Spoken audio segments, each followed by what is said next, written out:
Hello विद्यार्थी, welcome to my YouTube channel class 10th board परीक्षा 2026।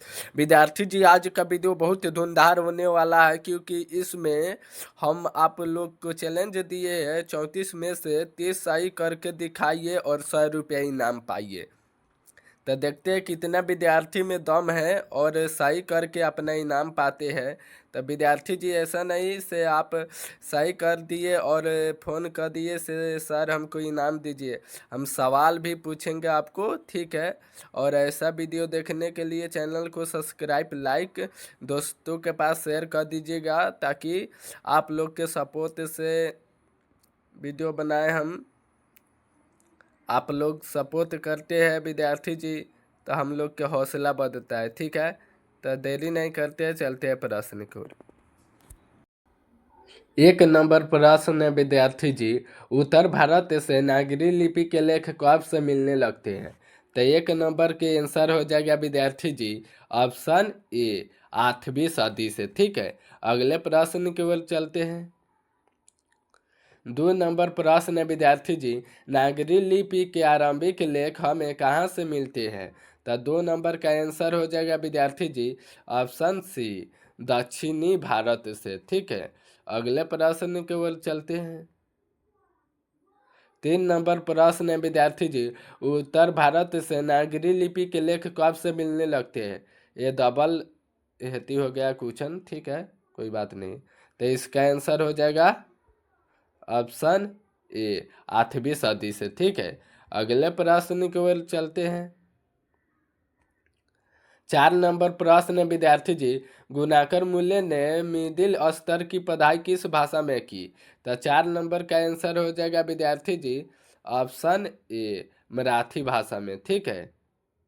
अगले प्रश्न की ओर चलते हैं।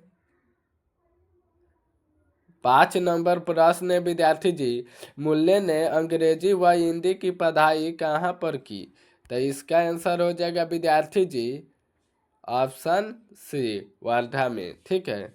अगले प्रश्न की ओर चलते हैं। 6 नंबर प्रश्न है विद्यार्थी जी, नेपाली भाषा किस लिपि में लिखी जाती है? तो इसका आंसर हो जाएगा विद्यार्थी जी ऑप्शन डी, देवनागरी लिपि में, ठीक है। अगले प्रश्न की ओर चलते हैं। 7 नंबर प्रश्न है विद्यार्थी जी, गुणाकर मूल्य का जन्म कब हुआ? तो इसका आंसर हो जाएगा ऑप्शन ए, 1935 ईस्वी में, ठीक है। अगले प्रश्न की ओर चलते हैं। 8 नंबर प्रश्न है विद्यार्थी जी, गुणाकर मूल्य का जन्म कहाँ हुआ था? ठीक है, तो इसका आंसर हो जाएगा ऑप्शन सी, महाराष्ट्र। अगले प्रश्न की ओर चलते हैं। 9 नंबर प्रश्न है विद्यार्थी जी, इन्होंने किस पुस्तक में पुरानी लिपियों की विस्तृत जानकारी दी है? तो इसका आंसर हो जाएगा विद्यार्थी जी ऑप्शन बी, अक्षर का था, ठीक है। अगले प्रश्न की ओर चलते हैं। 10 नंबर प्रश्न है, गुप्तों की राजधानियों को क्या कहा जाता होगा? तो इसका आंसर हो जाएगा विद्यार्थी जी ऑप्शन डी, देवनगर, ठीक है। अगले प्रश्न की ओर चलते हैं। 11 नंबर प्रश्न है विद्यार्थी जी, बांग्ला लिपि प्राचीन नागरी लिपि की है? तो इसका आंसर हो जाएगा विद्यार्थी जी 11 नंबर का आंसर हो जाएगा ऑप्शन बी, वाहन, ठीक है। अगले प्रश्न की ओर चलते हैं। 12 नंबर प्रश्न है विद्यार्थी जी, केरल के शासकों द्वारा सिक्कों पर वीर केरल से शब्द किस लिपि में लिखी गई है? ठीक है, तो इसका आंसर हो जाएगा 12 नंबर के ऑप्शन ए हो जाएगा, नागरी लिपि में, ठीक है।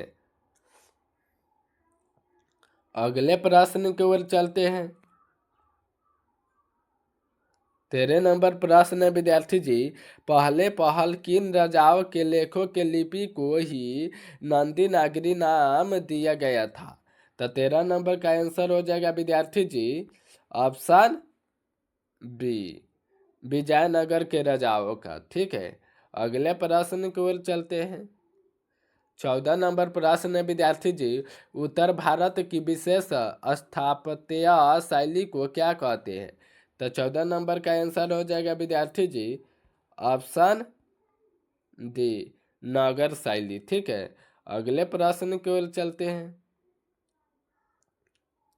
15 नंबर प्रश्न है विद्यार्थी जी, देवनागरी लिपि में मुद्रण के टाइप कब बने? तो 15 नंबर का आंसर हो जाएगा विद्यार्थी जी ऑप्शन ए, 2 सदी पहले। ठीक है, अगले प्रश्न की ओर चलते हैं। 16 नंबर प्रश्न है विद्यार्थी जी, नागरी लिपि कब एक सर्वदेशिक लिपि थी? तो 16 नंबर का आंसर हो जाएगा विद्यार्थी जी ऑप्शन सी, 8वीं 11वीं सदी में। ठीक है, अगले प्रश्न की ओर चलते हैं। 17 नंबर प्रश्न है विद्यार्थी जी, पहले दक्षिण भारत की नागरी लिपि क्या कहलाती थी? तो 17 नंबर का आंसर हो जाएगा विद्यार्थी जी ऑप्शन डी, सीदम। ठीक है, अगले प्रश्न की ओर चलते हैं। 18 नंबर प्रश्न है विद्यार्थी जी, गुणाकर मूल्य ने विभिन्न विषयों पर कितने निबंध लिखे? तो इसका आंसर हो जाएगा विद्यार्थी जी 18 नंबर के ऑप्शन बी, 2500 से अधिक। ठीक है, अगले प्रश्न की ओर चलते हैं। 19 नंबर प्रश्न है विद्यार्थियों जी, भारतीय लिपियों की कहानी किनकी प्रसिद्ध रचना है? तो 19 नंबर का आंसर हो जाएगा विद्यार्थी जी ऑप्शन ए, गुणाकर मूल्य। ठीक है, अगले प्रश्न की ओर चलते हैं। 20 नंबर प्रश्न है विद्यार्थी जी, इस्लामी शासक का आरंभ काल है? तब 20 नंबर का आंसर हो जाएगा विद्यार्थी जी ऑप्शन ए हो जाएगा। ठीक है, 12वीं सदी से। एक अगले प्रश्न की ओर चलते हैं। 21 नंबर प्रश्न है विद्यार्थी जी, गुणाकर मूल्य की मृत्यु कब हुई? ठीक है, तो 21 नंबर के आंसर हो जाएगा विद्यार्थी जी ऑप्शन डी, 2009 ईस्वी में। ठीक है, अगले प्रश्न की ओर चलते हैं। 22 नंबर प्रश्न है विद्यार्थी जी, किस शासकों ने अपने सिक्कों पर राम सीता की आकृति और नागरी लिपि में रामसीय शब्द अंकित करवाए थे? तो 22 नंबर का आंसर हो जाएगा विद्यार्थी जी ऑप्शन सी, अकबर। ठीक है, अगले प्रश्न की ओर चलते हैं।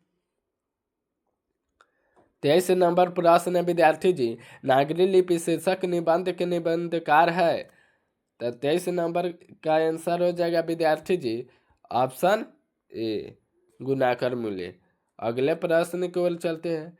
24 नंबर प्रश्न है विद्यार्थी जी, नागरी लिपि शीर्षक पाठ किस पुस्तक से लिया गया है? तो 24 नंबर का आंसर हो जाएगा विद्यार्थी जी ऑप्शन बी, भारतीय लिपियों की कहानी। ठीक है, अगले प्रश्न की ओर चलते हैं। 25 नंबर प्रश्न है विद्यार्थी जी, मराठी भाषा की लिपि कौन सी है? तो 25 नंबर का आंसर हो जाएगा विद्यार्थी जी ऑप्शन सी, देवनागरी। ठीक है, अगले प्रश्न की ओर चलते हैं विद्यार्थी जी। 26 नंबर प्रश्न है विद्यार्थी जी, टकसाल का संबंध है? तो 26 नंबर का आंसर हो जाएगा विद्यार्थी जी ऑप्शन ए, सिक्कों से। ठीक है, अगले प्रश्न के ओर चलते विद्यार्थी जी, श्रवण बेलगोला स्थान का संबंध है? तो 27 नंबर का आंसर हो जाएगा विद्यार्थी जी ऑप्शन ए, जैन धर्म से। ठीक है, अगले प्रश्न की ओर चलते हैं। सीदम क्या है? तो 28 नंबर का आंसर हो जाएगा विद्यार्थी जी ऑप्शन डी, एक प्रकार की लिपि। अगले प्रश्न की ओर चलते हैं। 29 नंबर प्रश्न है विद्यार्थी जी, किसे देवनागरी की संज्ञा दी गई है? तो 29 नंबर का आंसर हो जाएगा विद्यार्थी जी ऑप्शन बी, काशी। ठीक है, अगले प्रश्न की ओर चलते हैं विद्यार्थी जी। 30 नंबर प्रश्न है, हिंदी के आदि कवि कौन है? तो इसका आंसर आप लोग बताइएगा, ना मालूम रहेगा तो कमेंट में पूछिएगा, हम बता देंगे। ठीक है, अगले प्रश्न की ओर चलते हैं। 31 नंबर प्रश्न है विद्यार्थी जी, अमोघ वर्ष कौन था? तो इसका आंसर हो जाएगा ऑप्शन बी प्रख्यात राष्ट्रकूट राजा। ठीक है, अगले प्रश्न की ओर चलते हैं। 32 नंबर प्रश्न है, मिहिर भोज की ग्वालियर प्रसिद्ध किस भाषा में है? तो इसका आंसर हो जाएगा विद्यार्थी जी ऑप्शन सी संस्कृत। ठीक है, अगले प्रश्न की ओर चलते हैं। 33 नंबर प्रश्न है, बेतमा कहाँ है? तो इसका आंसर हो जाएगा विद्यार्थी जी ऑप्शन ए इंदौर के पास। ठीक है, अगले प्रश्न की ओर चलते हैं। 34 नंबर प्रश्न है विद्यार्थी जी, दक्षिण भारत के पंद्रह प्रदेश से किस राजा के पलियम ताम्रपत्र मिले? तो 34 नंबर का आंसर हो जाएगा विद्यार्थी जी ऑप्शन बी राजा वरगुण। ठीक है, तो विद्यार्थी जी इस वीडियो में 1 से 34 प्रश्न बताए जो बहुत अच्छा बताए हैं, और जो बताए हैं ऐसा वीडियो देखने के लिए चैनल को सब्सक्राइब लाइक दोस्तों के पास शेयर कर दीजिएगा। फिर मिलेंगे अगले वीडियो में। इस चैनल पर हर एक प्रकार का वीडियो मिलता है। ठीक है विद्यार्थी जी।